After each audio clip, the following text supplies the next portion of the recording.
what is a peer group and how does it work and why is it powerful? Yeah, great. That's a great question.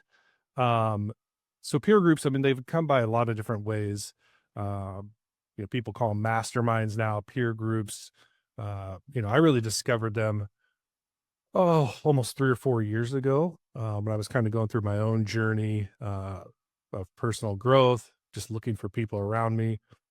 And, peer groups have been written about. I think first read about Napoleon Hill has a book that's called Think and Grow Rich. It's a 100-year-old. Like it. Yeah, it's a 100-year-old book, and it talks about just the habits of people like Henry Ford, Thomas Edison, like those people. And one of the things that discusses in that book was actually like the peer groups that they had around them. They were building empires together, leveraging AI to alleviate all these things that we're not good at, that we're horrible at doing, that we pick up and we try to do once a year on the farm. And we're not very good at it. Elaine, here's what I know about the H2A space. Mm. Don't spend your own time saving $2,500 to do all your own paperwork and recruiting, Yeah. find somebody else. Here's the person. And so that saves you time. Welcome to the Farm Family Harmony podcast. I'm Elaine Froese, Farm Family Coach, here with another episode full of transition tips, tactics, and sometimes hard truths to get harmony on your farm.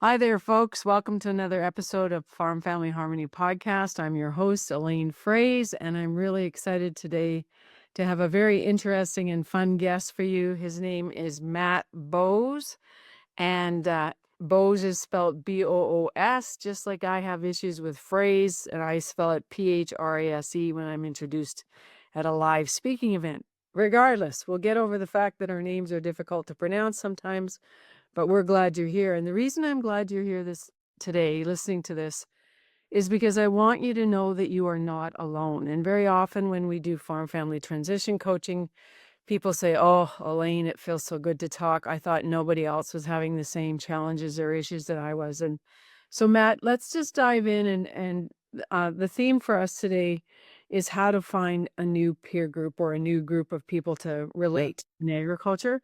So let's start with some of your backstory. Where did you come from, or where are you situated now?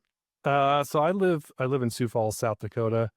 I've spent about a quarter of my life living in the Midwest. So grew up family in Missouri, spent a bunch of time in Kansas. I went to school at Kansas State. I really grew up in central Nebraska for the most part. And then I've lived in South Dakota twice now. So I've been able to work with farmers really about across, and a lot of it is my previous career. I worked as a ag chemical rep and managed a couple larger agribusinesses in that time. And so I worked with farmers across really about 7 or 8 states. And so I was really blessed to work with some of those best farmers and see the things that worked, see the things that didn't work, spend time on those farms, just learning from those. Right. So, yeah. So what's your passion and your mission now?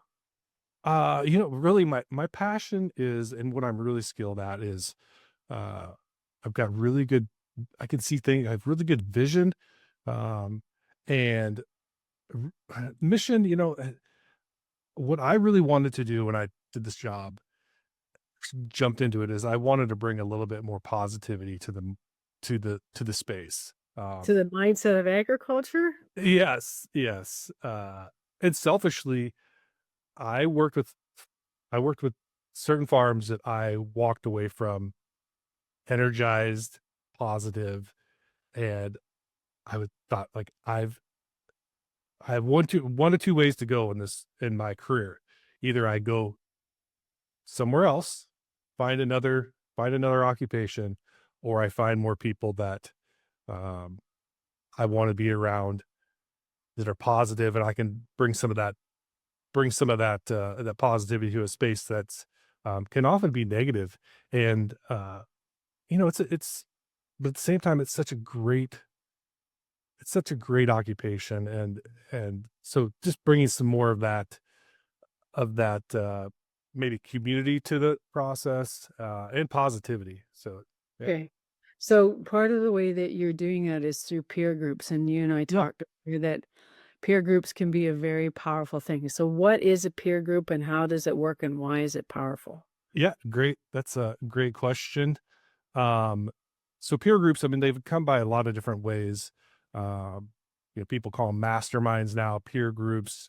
I really discovered them, almost 3 or 4 years ago, when I was kind of going through my own journey, of personal growth, just looking for people around me. And, peer groups have been written about. I think first read about Napoleon Hill has a book that's called Think and Grow Rich. It's 100-year-old. Like it. Mhm. Yeah, it's a 100-year-old book, and it talks about, just the habits of people like Henry Ford, Thomas Edison, like those people. And one of the things that discusses in that book, was actually like the peer groups that they had around them. They were building empires together, and so, that's how I really started thinking about like I can't do this on my own. I didn't know people that were forward thinking. At the time, I worked from home. I didn't have a sales team. My sales team was scattered throughout the Midwest. Um, I didn't grow up in this town, so I didn't have a network. So that's how I really jumped into leaning on trying to find a network of like-minded people or people that were actually ahead of me where I wanted to be. So, and then jumping into that, it was like, oh, this is, like the agriculture space is like needs more of this. It absolutely does. So tell us some of your stories of the kinds of peer groups that you've directed, Matt, or that you've been involved with in.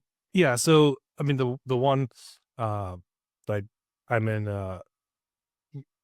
I have been for the last 3 years. It's a nationwide peer group, and, it actually doesn't have a lot of farmers or agriculture. There's actually some people in it, Right. um, but it's a lot of just, a lot of investment type people, business people. But again, we think agriculture's completely like the business of agriculture is completely different, but r- in a lot of the senses, like business is business. It doesn't matter if it's, what it is. Agriculture has some complexities when you talk about generational, Hmm. complexities. Those are different. I'm working with a seventh generation business right now. Their family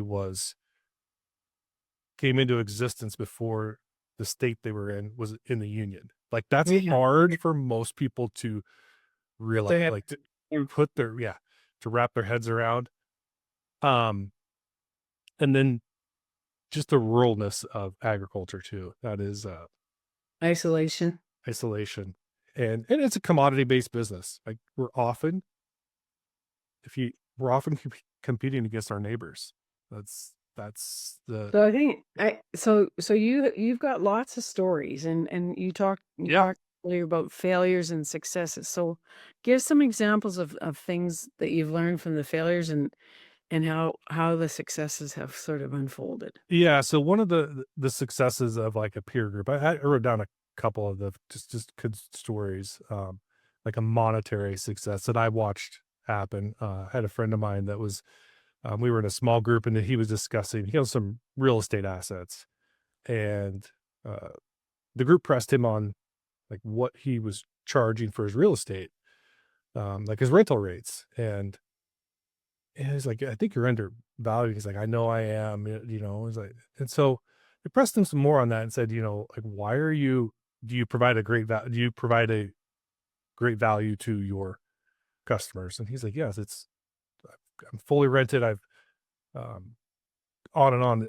And we're like, "Why don't you charge it?" He's like, I feel But guilty. I feel guilty, and uh, I've never had the permission."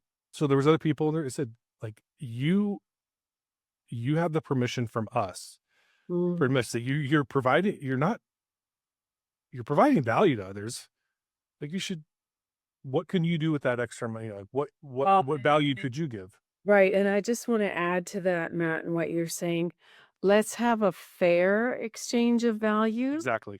And yeah, and the permission giving is interesting too in our coaching work, because sometimes we say, I give you permission to travel without your spouse and to leave the farm and have a life and go and do the things that you've put off for the last 20, 30 years, right? I give you permission not to be loyal to this neighbor by charging rent that's not Right. market value, right? Yeah. Not And if you can answer those questions, Mm, there's, and like they gave him a timeline, said, okay, yeah. so By when? by when can you have this done in 6 months? And he said, yes. He's like, there's no reason and oftentimes I think, Lane, probably in your conversations, we know these things deep down inside. It often takes others to either give us permission or push us just a little bit and then to hold us accountable and say, hey, Oh, 6 months from now, you're going to have this done. And voila, we it's did. done. It's Yeah. done. It's something we drug our feet on for So I think years. the power of peer groups, I'm in a peer group with my speaking association, the Canadian Association of Professional Speakers, and Yeah. we have a certain group that meets and just tweaking and finding ideas from me. And there's also the spirit. Obviously, Matt, just talk about the kinds of guidelines that need to be in place for a peer group to work well. And I'm pretty sure that first one is confidentiality. Yeah. Yeah, absolutely. Um, I haven't gone so far as to sign like an NDA, but Non-disclosure agreement. yeah, not a school. It's not a bad idea. Um, Oftentimes, so here's the things that I think a peer group really needs to be function correctly. It needs a leader. It needs a clear-cut leader or a facilitator. This ensures that one of the biggest things is that make sure that everybody's voice is heard within a group too. There's not somebody hogging time. And also that I think a good peer group is more like a dictatorship than a democracy. And that somebody is looking out for the good of the group, not Great. each individual person looking for their own, like you would like any good leader does. They just look at the group. So somebody needs to be the leader of the group. Significant buy-in, I think, monetarily. Okay. So there's a cost of getting involved. There's a cost because it has to hurt. And some deep down, I've been part of ones that don't hurt. People just form organically. People don't show up. They sell Cost of commitment. cost of commitment. When you find those people that say, hey, I'm in, like I'm all in, they there's something there where it's like you're pot committed at that point. You're just like, Well, and I think if you've made that investment, because I'm making an investment as well with a mastermind with my membership site, and it's Yeah. a very significant investment, but it also, as you say, it seals the deal in terms of I'm going to show up and I'm going to make this a priority. Yeah. So Yeah. so what kinds of peer networks are you working with right now, Matt? Are you building more? You were talking about a new group on Yep. optimizing. You called it optimizing time on the farm, and So tell me the story of that. So I'm putting a group together right now.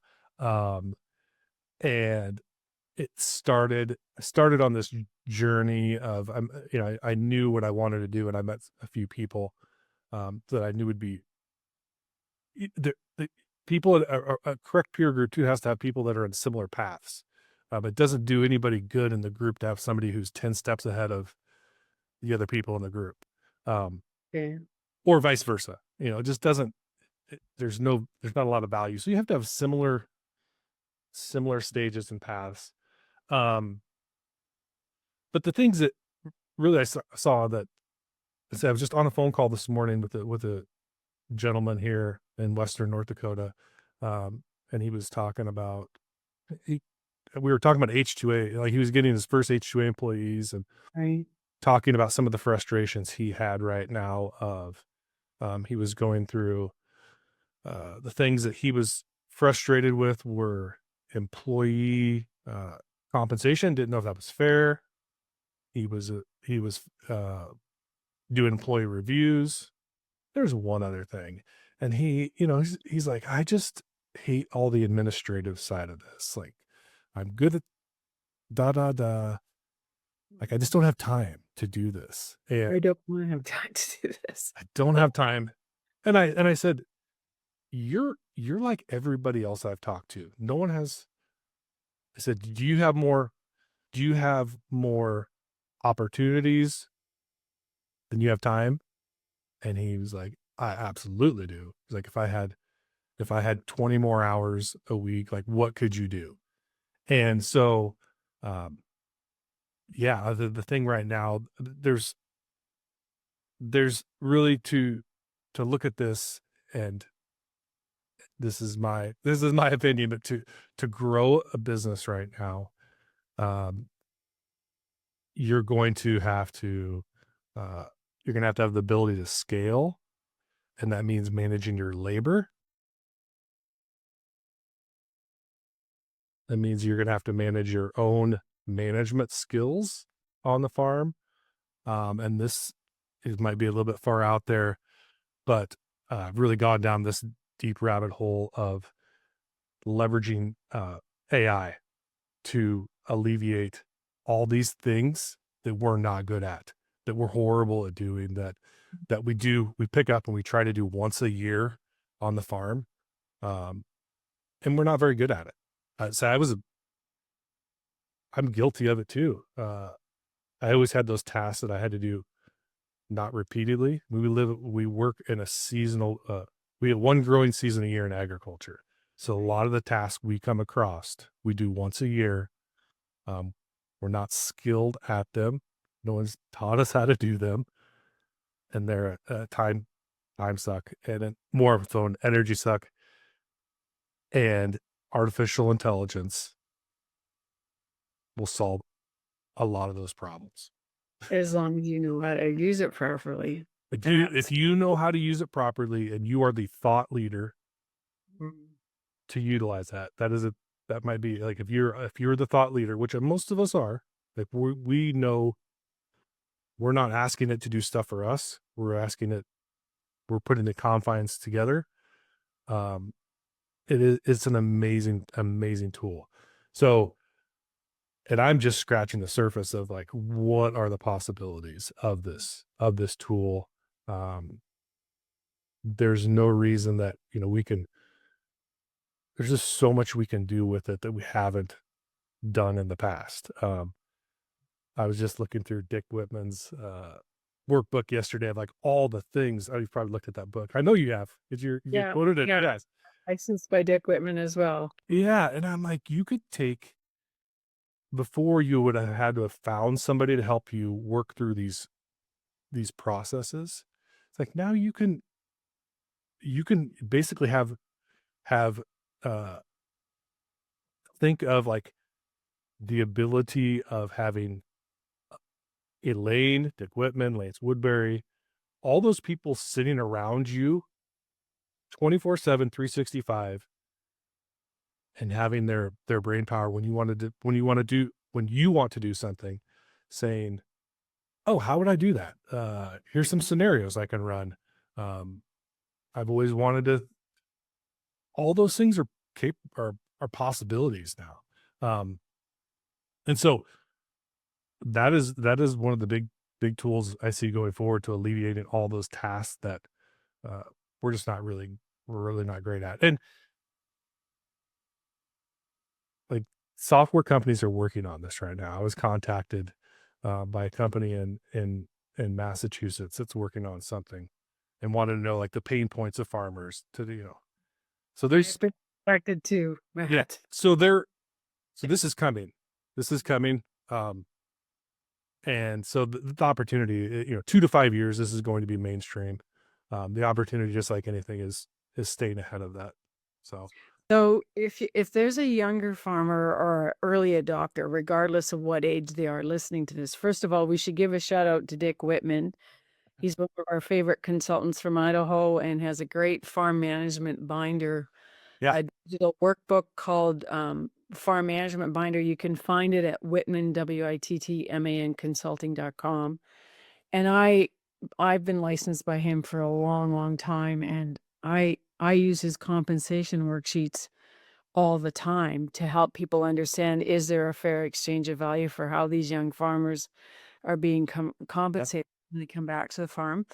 But tell me more, Matt, with this farmer that you were talking from North Dakota, H2A employees having trouble with getting time. You also talked, or I think have some insight in terms of why farmers have to do everything themselves. And I think does a peer group also show you how you can, like, because I have a VA team. People say, Elaine, you're everywhere. I said, Yeah. my name is everywhere, maybe, but I'm not the one doing 120 hours of work behind farmfamilycoach.com. And just so you know, this is my shout out to Megan Stacy and her team at superpowerdigital.com. And so, yes, as a farm family coach, I've been using external sources of help for over 5 years now, and that makes a huge difference. So why are farmers, couple of things, where are the barriers to finding and getting a peer group, Matt? Because one of the barriers I see is I don't want other people to know my stuff. Yep. So what's your antidote to that? That's good. I would say that is the antidote is you have to be in a group that's geographically isolated. That's just You mean in it. different parts of the country? Yes. Yes. Okay. And when I form my groups, the people I look for don't know each other. Okay. That's 60 miles. I don't think 60 miles in agriculture is enough. So like the one I'm forming right now is a person from Tennessee, Illinois, Western North Dakota, South Dakota, Minnesota, and So would Nebraska. you like some people from Canada, Matt? Yeah, we could take anybody. And that's the power of a group is people bring different perspectives. Right. Where somebody from, from Canada that's farming pulse crops, talking to an irrigated farmer in central Nebraska. And it opens your eyes to the possibilities and helps you see those blind spots that you may not see. And it was a happy day when I went to Beersford, South Dakota to speak South Dakota Farm Bureau. Yeah. And my husband came with me as my driver. And I had him spend the whole day with the irrigation specialist from South Dakota. And he was a happy man. Yeah. We have just started doing tile drainage and irrigation on our farm. And I guess that's the power of joining force with people who've already, like you said, been down the path a bit further or have the experience. Yep. Or see things from a technical advantage that you maybe don't even know what you don't know yet. Yeah. Well, and Okay. you brought up the point, and I wasn't going to discuss this today, but I'm glad you did, is the virtual assistants. That is something that I've learned in my group. Like the power of a virtual assistant is like, that's an immense, there are people all over this world who are highly skilled and can alleviate a lot of those tasks that you and I are bad at. Like you and I are not, there's a lot of things that maybe I'm speaking for you, but there's, you're probably not I'm not highly skilled at editing podcast or. No, exactly. Yeah. I don't. But there's people that are. People love it. Right. Yeah. Right. I also have a bit of an ethical thing about virtual assistants too. While we're on that topic, is all of my team are Canadian, and I have other speaker friends who have great success with hiring virtual assistants from the Philippines and other countries, and that's fine.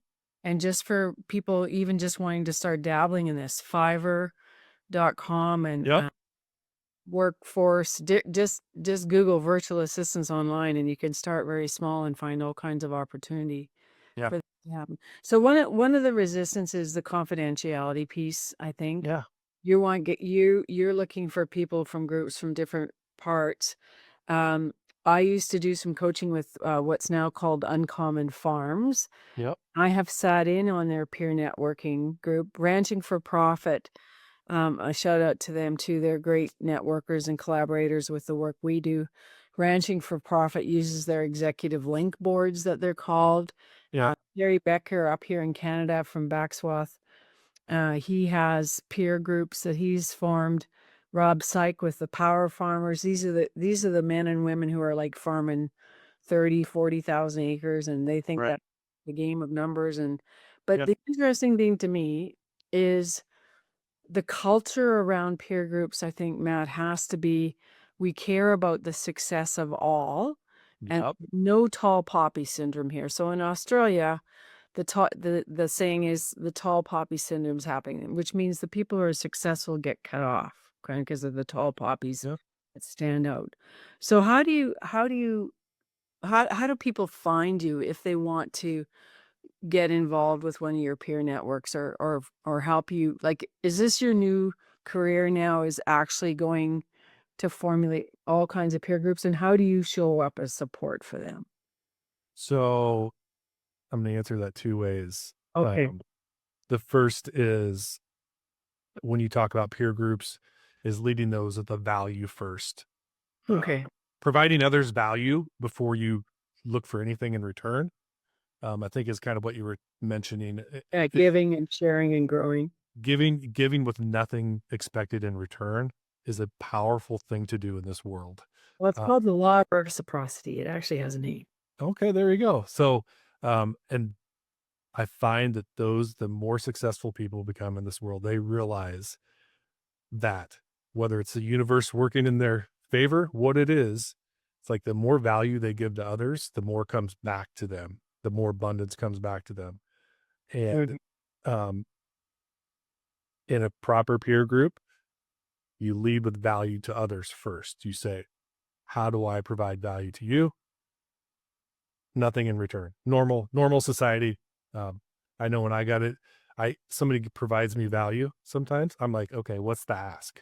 Like, what's Suspicious, Matt. I know. I'm like, well, what's here it comes. This person's gonna They're gonna ask me for something. They're gonna ask me for something. Proper peer group, provide value, and you say, it's just, I don't know.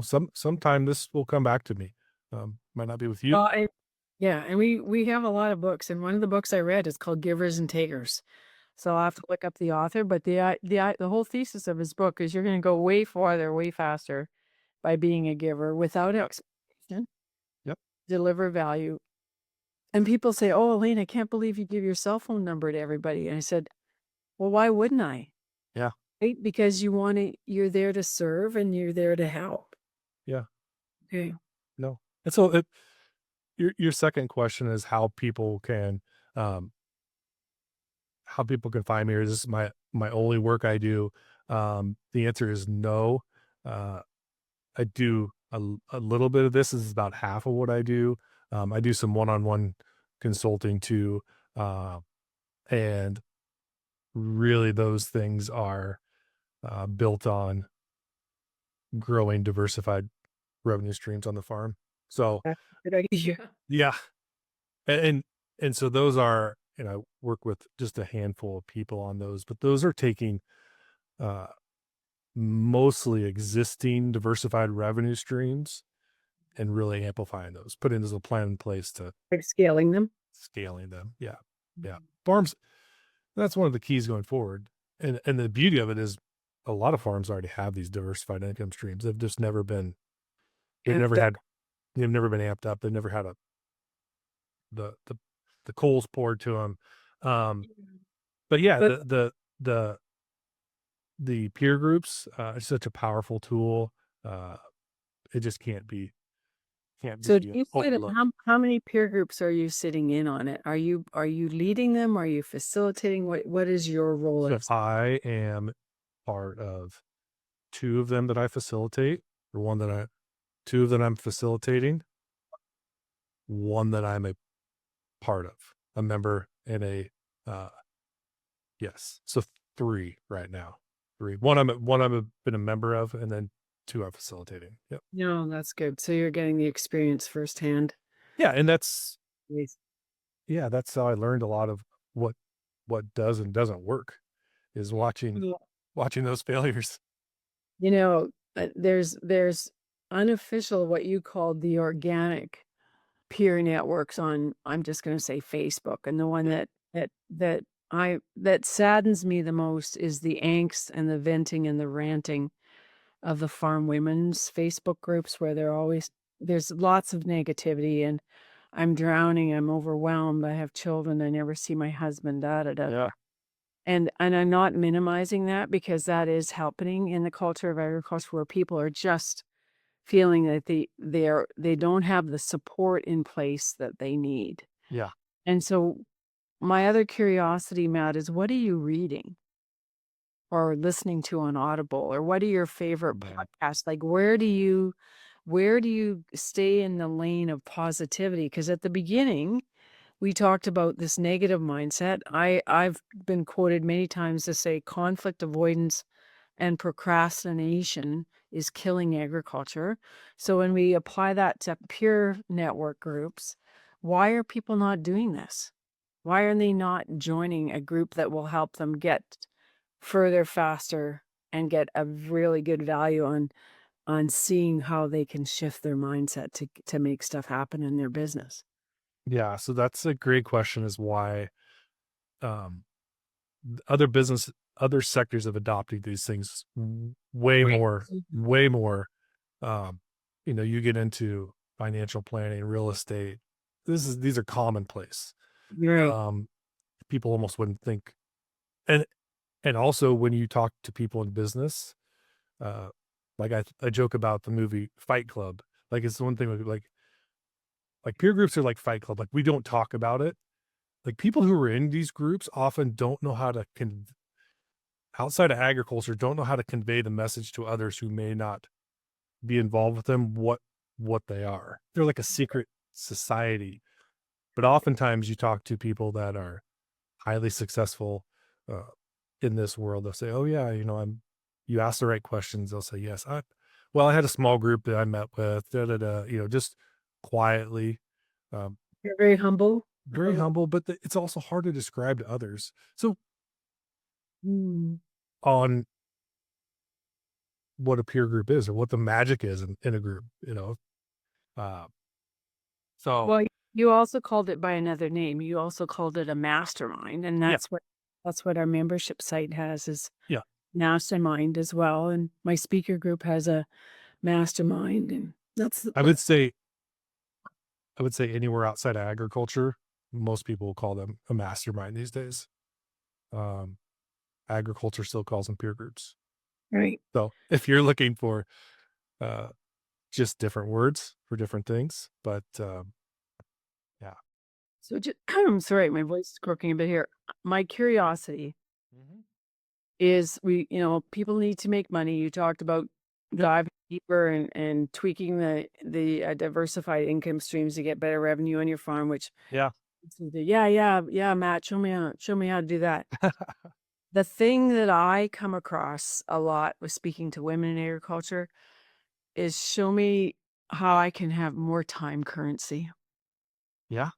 So what's the solution with a mastermind or a peer group around getting more time? Just like the story you told from the guy from North Dakota, who says, "Well, Matt, if I had 20 more hours a week, man, I could just grab these opportunities, but I'm dying in these regulations for my H2A work." And I'm just sitting here thinking, get a VA to do your H2A stuff. Right.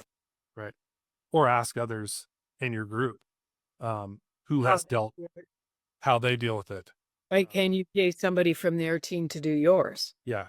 And and more than likely, the ask, if you have similar people, they can say, "Hey, I've got," like, if you would ask me that question, I would say, "Yeah, I actually have a guy in Texas." Um, It's really yeah, good. yeah, I wouldn't actually do this yourself. Like, hire, Yeah. here's what I know. Elaine, here's what I know about the H2A space. Um, Mm, don't spend your own time saving $2,500 to do all your own paperwork and mm, recruiting, yeah. find somebody else. Here's the person. So that saves you time. Um, What's your time worth? There's another really great book I have to mention. I can pull it out just a second. I'm going to show it to you. Um, it's a Canadian book, and I think I think it also relates to our discussion, Matt. Buy back your time. Oh yeah. Yeah, Yeah. this- Dan Martell. Yep. So he's from Kelowna, BC at the moment, I think. Oh. But very interesting about also as a farmer, knowing what your value and the value of your personal time is. Yes. You're absolutely. So I have this conversation of, this is one of the things I walk through with customers, is talking about like valuing your time, but what's an hour of your time actually worth? Let's be honest. And he has a formula book to figure that out. Yep. And then thinking about, I'm an old ag chemical rep.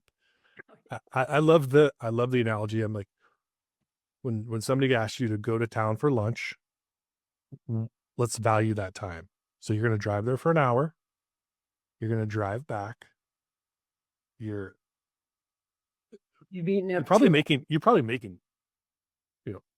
$200 an hour is your value. I don't know. It's more than you think to drive there, drive back. So that's a $400 trip. Event. Yeah. So what would it be if you said to that same person, yes, we can meet at my farm. I have a nice office. Bring me lunch for all my hired men. We'll have a 30-minute conversation. And that'll be it. And so all of that, like, that's a little mindset. But if you do that all year long, think about the time you could get back in your life. I'd say 2 hours is probably not going to make a big difference, but just, you do that Over and over. all over and over and over. And Wash, rinse, repeat. Wash, rinse, repeat. You keep doing it over, and it becomes like, I think the other book is Atomic Habits, right? yeah, That you huge stock fan. your habits. Yeah, I got to write these down because when I mention books in the podcast, I have to put them. Yeah, you start stacking habits. Yeah, you stack habits. You do things, and again, just like you and I are speaking right now. Yeah. On Zoom kind of thing and doing the podcast, and I just want to give this time as a shout out to everybody who listens faithfully and shares this podcast, Matt, because we are talking to women who are running in BC who work as advisors. We are talking to cattle people who are boarding cows and checking the range or doing, they are stacking their habits. They want to learn, they want to grow. And I think one of the mantras in business that I've always subscribed to is you have to focus and you have to execute. Yeah. Don't get so overwhelmed with all of the things in front of you.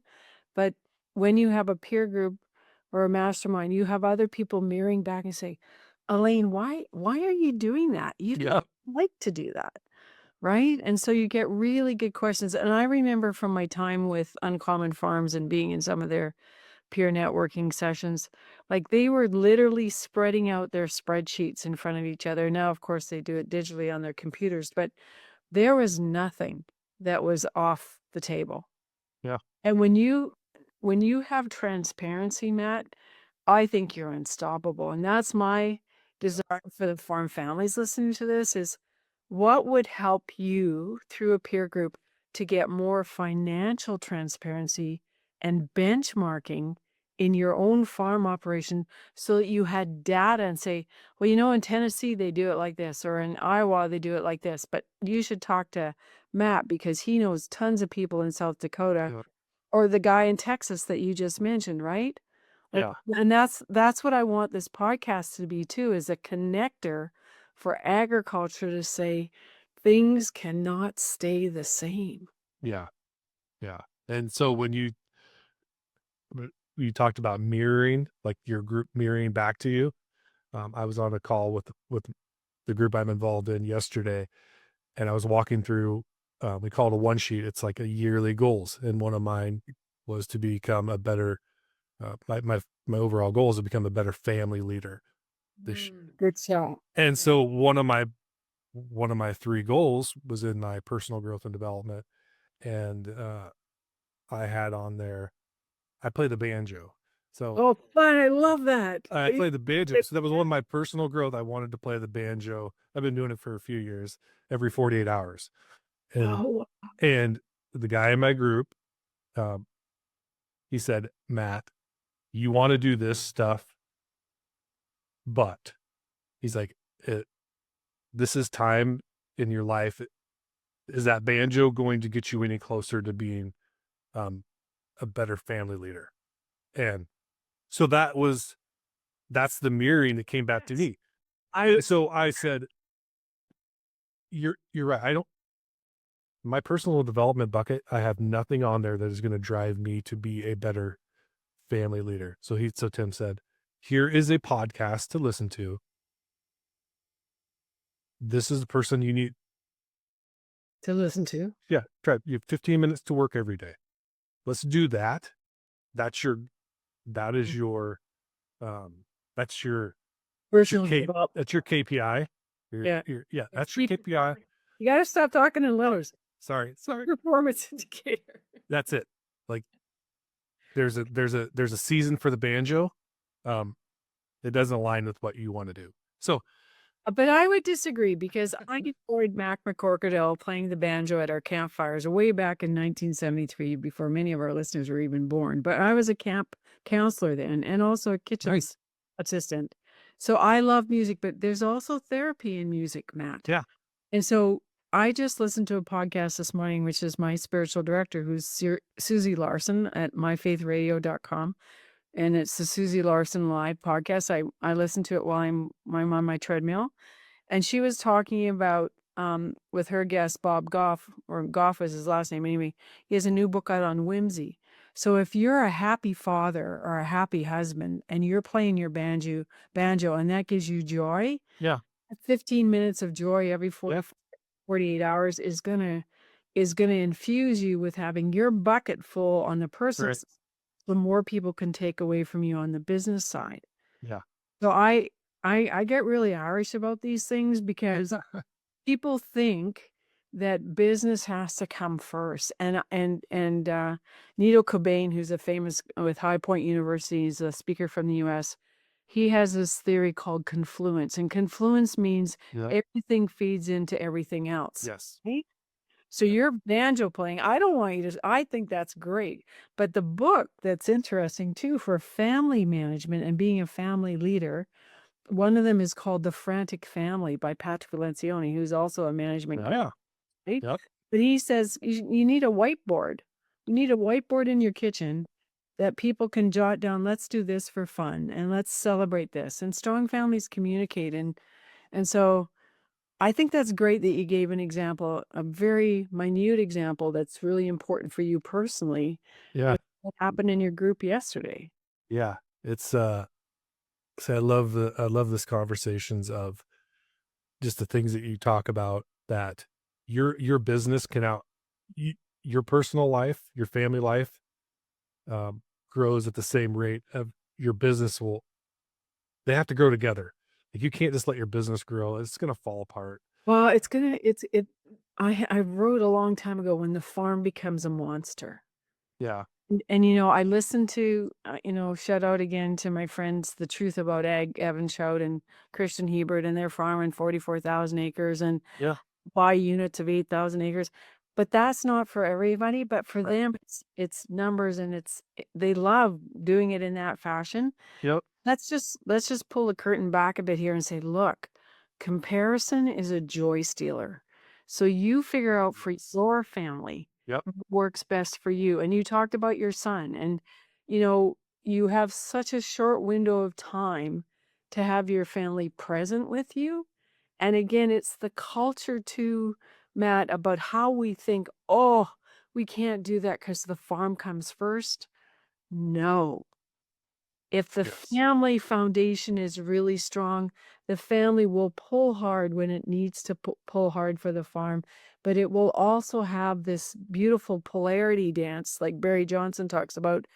A polarity is something that's never going to go away. So growing your business as an entrepreneur is never going to stop.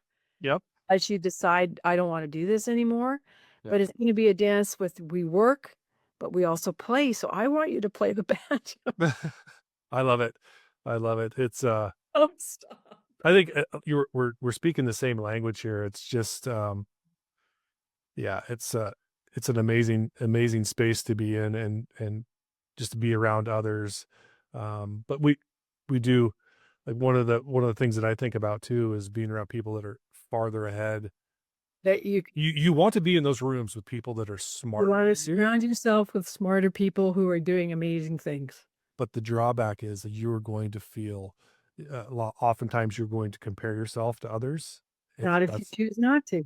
right. So If you that's one of the things that I struggle with, and a lot of times the group that I'm involved with specifically is I look at others and I'm like, oh, why am I not farther ahead? Like, Well, why?